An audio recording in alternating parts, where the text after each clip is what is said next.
শুধু 6 জন শিশু মারা যাওয়াটা নিঃসন্দেহে দুর্ভাগ্যজনক। তার লাইসেন্স বাতিল করে দেওয়া হলো। 300 শিশু হামে মারা গেল। তাহলে আমাদের স্বাস্থ্যমন্ত্রী পদত্যাগের চিন্তা করেছেন কিনা? আমি ধন্যবাদ জানাতে চাই যে মাননীয় বিরোধী দলীয় নেতা আমাদের রাষ্ট্রপতির ভাষণে দুটো বিষয় উল্লেখ করেছিলেন। মাননীয় সংসদ দলের নেতা এই দুটো বিষয়কেই বলেছিলেন অগ্রাধিকার ভিত্তিতে দেওয়া হবে। দেওয়া হয়েছে ঠিকই, কিন্তু আমি একই সাথে লক্ষ্য করছি যে স্বাস্থ্যসেবায় যতটুকু ওনারা বরাদ্দ দেওয়া হয়েছে, ঠিক মানবিক একটি হাসপাতাল যেখানে 700টা বেডের মধ্যে 180টা বেডকে ফ্রি করে রাখা হয়েছে, যেখানে গড়ে প্রতিদিন 23 জন নর্মাল ডেলিভারির ব্যবস্থা করা হয়, যেখানে প্রায় অসংখ্য হাজার মানুষকে প্রতিদিন বিনামূল্যে তাদের রোগী এবং অ্যাটেন্ডেন্টকে খাবারের ব্যবস্থা করে দেওয়া হয়। এরকম একটা হাসপাতালকে শুধু 6 জন শিশু মারা যাওয়াটা নিঃসন্দেহে দুর্ভাগ্যজনক। তার লাইসেন্স বাতিল করে দেওয়া হলো। মাননীয় স্পিকার, আমি জানতে চাই তাহলে 300 শিশু হামে মারা গেল, তাহলে আমাদের স্বাস্থ্যমন্ত্রী পদত্যাগের চিন্তা করেছেন কিনা? আমরা স্পষ্ট করি এটা কারণে একটা মানবিক হাসপাতাল, সেখানে এখন প্রায় 1000 খানেক ছাত্র আছে। আমরা অত্যন্ত দুর্ভাগ্যবশত লক্ষ্য করছি যেখানে বহির্বিশ্বের সাথে আমাদের সম্পর্কের এটা একটা মাধ্যম, সেখানে প্রায় 247 জন বিদেশি ছাত্রছাত্রী শিক্ষার্থীরা আছেন। তারা দাঁড়ে দাঁড়ে ঘুরছেন। এটা বাংলাদেশের সম্পর্কে ধারণা ভালো হচ্ছে না, বিদেশে আমাদের সম্পর্কে মেসেজ ভালো যাচ্ছে না, এমনকি তারা দেখা করার সুযোগ পর্যন্ত পাচ্ছে না। সচিব মহোদয় সুযোগ দিচ্ছেন না, ডিজি মহোদয়ের কাছে সুযোগ পাওয়া যাচ্ছে না, স্বাস্থ্যমন্ত্রী সুযোগ দিচ্ছে না। এই শিক্ষার্থীদের কোথায় গিয়ে তারা দাঁড়াবে, সেই জায়গাগুলো আমাদের নির্ধারণ করা উচিত। আমরা শিক্ষার ব্যাপারে বলেছি, শিক্ষা আমরা অগ্রাধিকার নির্ধারণ করেছি। কি নির্ধারণ করেছি? শিক্ষায় আমরা যেটা নির্ধারণ করেছি, শিয়া বাটার ও ভিটামিন ই সমৃদ্ধ লিলি বিউটি সোপ, তারুণ্যময় উজ্জ্বল ত্বকের জন্য। 511 কোটি টাকা নির্ধারিত থাকা উচিত সেখানে আমাদের নিয়মিত এই সমস্ত ব্যয় বরাদ্দ নির্ধারণ করার জন্য। কিন্তু আমরা লক্ষ্য করছি এই সরকারের কাছে এখন সেখানে মাত্র 86 কোটি টাকা থাকার কারণে তারা নিয়মিত বেতন পর্যন্ত পরিশোধ করার সুযোগ পাচ্ছেন না। তাহলে আমরা অগ্রাধিকার ভিত্তিতে এগিয়ে যাচ্ছি নাকি আমরা চিংড়ি মাছের মতো লাভ দিচ্ছি কিন্তু পিছনের দিকে যাচ্ছি? মাননীয় স্পিকার, সেটা আমাদেরকে ভাবতে হবে। সেই জায়গাটা আমরা শিক্ষামন্ত্রী মহোদয়ের দৃষ্টি আকর্ষণ করি। উনি নাই, উনি বলেছিলেন আমরা মাননীয় প্রধানমন্ত্রীর কাছে 5% কথা বলেছি, 5% কথা বলেছি। উনি আমাদেরকে 3% আশ্বস্ত করেছেন। আমরা এইবার হয়তো 2% পাবো। এই যে আমরা কচ্ছপ গতিতে আগানোর প্রক্রিয়া, এই প্রক্রিয়াটা আসলে বাস্তবে আমরা কতখানি এটা নির্ধারণ করতে সক্ষম হব? মাননীয় স্পিকার, আরেকটি বিষয় আমি আপনার সামনে স্পষ্ট করে একটু উল্লেখ করতে চাই।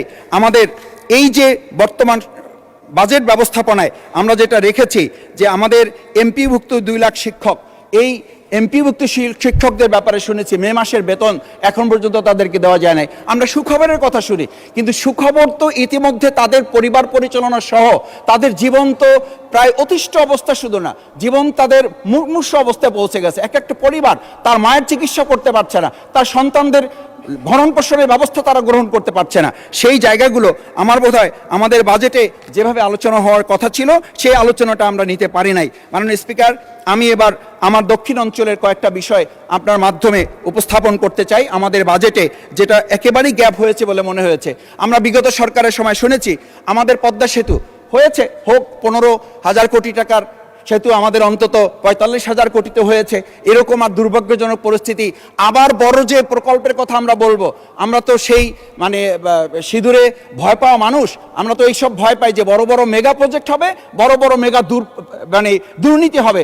সেই জায়গাটা থেকে আজকে আমি বলবো যে আমাদের 6 লেনের যে মহাসড়কের এই পদ্মা সেতুকে যদি বাস্তবায়ন করতে হয়, এটা যদি আমাদের অর্থবহ করতে হয়, এই অর্থবহ জন্য আমাদের পটুয়াখালী পর্যন্ত, আমরা কক্সবাজারের কথা জানি। আমি এই সুযোগে মাননীয় সংসদ সদস্যবৃন্দকে আমাদের কুয়াকাটা আমন্ত্রণ জানিয়ে রাখলাম। মাননীয় স্পিকার, আসবেন, দেখবেন যে আমাদের আজকে গাড়ির চাপ ভাঙা পার হওয়ার পর, ভাঙা পর্যন্ত মনে হয় আমরা মালয়েশিয়ায় আছি, ভাঙা পর্যন্ত মনে হয় আমরা সিঙ্গাপুরে আছি, সিঙ্গাপুর পার হওয়ার পরেই মনে হয় আমরা এখন আমাদের গ্রামের সবচেয়ে অজপরগায়ের একটা রাস্তা। ধন্যবাদ মাননীয় সদস্য। আজান পড়ে গিয়েছে। আচ্ছা, 2 মিনিটে শেষ করেন, আজান দিয়ে দিয়েছে। 2 মিনিটে প্লিজ। সেই জায়গায় আমি মনে করি যে আমাদের এই 6 লেনের রাস্তা নির্ধারণ হওয়া, ট্রেন সংযোগ হওয়া এবং আমাদের কুয়াকাটা পর্যটন কেন্দ্র খাতকে যদি অর্থবহ করতে হয় সেই জায়গাটি আমাদের নির্ধারণ করে নেওয়া। মাননীয় স্পিকার, আমাদের এই বাজেটের মধ্যে আমরা যদি একটি জিনিস লক্ষ্য করি তা হচ্ছে আমাদের এই পর্যটন খাতের পাশাপাশি আমাদের পায়রা পোর্ট অত্যন্ত আর্থিক ব্যবস্থাপনার জায়গায় গুরুত্বপূর্ণ একটি খাত। সেই খাতটিকে আমদানি এবং রপ্তানি জায়গায় যদি এটাকে আমরা নির্ধারণ করে নিয়ে আসতে পারতাম, সেই জায়গাটা আমরা করতে পারি নাই। আমাদের সবচেয়ে গুরুত্বপূর্ণ, আমরা অনেকেই বলি যে নদী পথে আমাদের লঞ্চে যাওয়া আসা, এটা শুধু একটা যাওয়া আসা না, it's a mental reflection, it's a mental refreshment. এই রিফ্রেশমেন্টের জায়গাটা এখন নদীর লঞ্চ মালিকদের মাথায় হাতের মতো অবস্থা। আপনি নিশ্চয়ই জানবেন, আপনি ভোলার আমাদের সমস্ত বিষয়ে আপনার নলেজে আছে। সেখানে লঞ্চে যখন ওঠা হয় তখন লোকেরা বলে আমাদের মরতে বসা ছাড়া আর কোনো উপায় নাই। একই সাথে নদীর নাব্যতা নেই, একই সাথে নিয়মিত ড্রেজিংয়ের কোনো ব্যবস্থা নাই। এই খাতে আমি খোঁজাখুঁজির চেষ্টা করেছি, আমার চোখে পড়ে নাই আমরা কোনো বাজেট রাখতে পারছি না।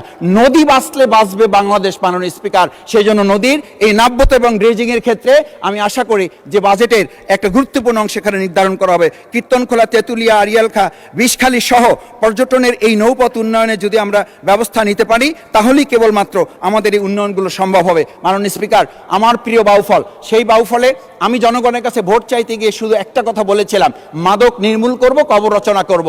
দুর্ভাগ্যজনক, কবর রচনা করার তো পরের কথা, আমরা মাদকের হাতি দিতে পারি নাই। বরং বলা হয়ে থাকে প্রশাসনে, সেই পুলিশ অফিসারদেরকে পর্যন্ত ট্রান্সফার করা হচ্ছে যে তারা যারা শুধু এতটুকু বলেছেন যে ধরতে লাগে 7 দিন, তাদেরকে গ্রেপ্তার করে জেলখানায় পাঠানোর পর বের হয়ে আসতে লাগে 3 দিন। এই প্রক্রিয়াটুকু যারা জড়িত তাদের ব্যাপারেও আমাদের এই বাজেটের মধ্যে আলোচনা করে পদক্ষেপ গ্রহণ করতে হবে। মাননীয় স্পিকার,